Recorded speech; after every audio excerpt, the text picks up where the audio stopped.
Hello Hackonomics, my name is Shiraz Baig and I'm partnered with William Binks, and today we are presenting to you our project of simulating demand and supply.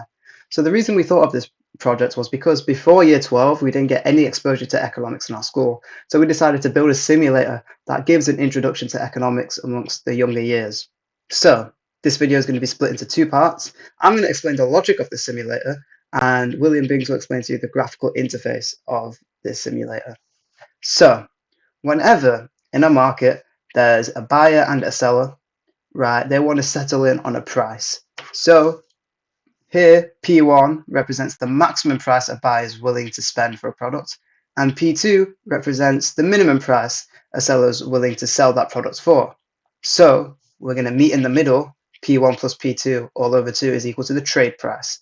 This is because here, at this point, it maximizes both the suppliers and the buyer's benefit. Therefore, we are at the trade price. So if we map out all of these buyers and sellers onto a graph, you can see it looks like this.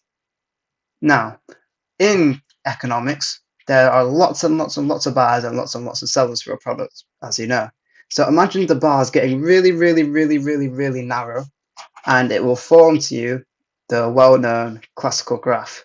Now, our simulator involves some abstraction where it does this because we can't have 1,000 buyers on the screen and 1,000 sellers on the screen. So we have a rough equilibrium calculator and an accurate equilibrium calculator, which scales up the number of buyers and sellers to 1,000. So first, let's see when there are more buyers than sellers. Classically, we see that we go from P1Q1 to P2Q2 because demand has shifted to the right. When there are more suppliers in the market, we see that supply shifts to the right from S1, S2. So we go from P1Q1 to P2Q2. So as you can see here, there's an increase in price, but here there's a decrease in price. So let's run the simulation of 4 buyers and 7 sellers. So we'll put 4 here, 7 here. And let's say we want to buy iPads. So we go from £547 to £292. So that's the rough equilibrium. And the accurate equilibrium is 340. So how the accurate equilibrium works is we scale up the amount of buyers and sellers to 1,000. So 1,000 here, and this will be 250 times 7. So that's the amount of sellers we pass back into the simulation. So it's technically 2 separate simulations there. And let's reverse it the other way around when there are more buyers than sellers. So let's say there are 7 buyers and 4 sellers. As you saw from before, we should see an increase in price. So let's go to jackets. We go from £108 to £174. So the rough equilibrium is 174, and the accurate equilibrium is 149. So if you kept running it with more buyers and sellers, you can actually see that the price does increase, but not by much by the rough simulation. So now that's the logic. William Binks will explain to you the graphics behind it all. Thank you. Hello, I'm William and I'm behind the graphical side of the project, and what we just saw from Shiraz was our text-based version, which gives us a much more accurate representation of the equilibrium price because we have a lot more buyers and sellers. So let me just show you the graphical simulation. So we can have up to 10 buyers and 10 sellers, and we've got 4 different markets here. We've got iPads, cars, toys and jackets, which you can change with a slider. This demonstration I'm just going to keep it on cars, and I'll keep buyers and sellers the same for now.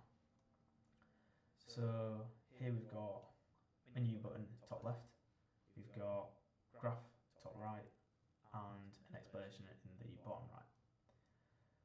As we wanted to cater for the younger demographic, we have chosen a cartoonish theme, so we've got Mario's running about, and they are the buyers, and when they reach a stall, which is a seller, a transaction can happen, and if that is successful, then the trade is completed, is incremented, and the current equilibrium price will also change. So for this, the P1 is the original, and the current is this, so the price change should be around 0, but as this is a rough calculator, it will take a long time for that to equal out. So let me just go on to the next one. So when there's more buyers than sellers, let me just show you that. So we've got another graph there, and the price change is much greater, which this is a fairly good simulation. simulation here. What we've got here is an activity, so we wanted to make our project somewhat interactive for the user. So they would have to copy the graph and trace from the dotted line P1 to the new demand curve, then trace down and find the new quantity demanded label Q3.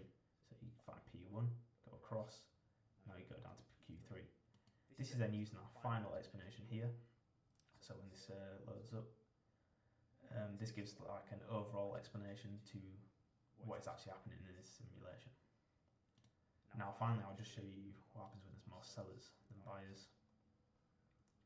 So there's another graph here, and the price change should be negative like this as the P1 goes down to P2. So we've got an explanation here quickly, then we've got another activity for them to do, and finally we've got the final explanation, which kind of puts it all together. This was my first time writing a project in Python pygame, so that was an experience, but yeah, we definitely enjoyed it. So thank you for listening, and we hope you enjoyed our project too.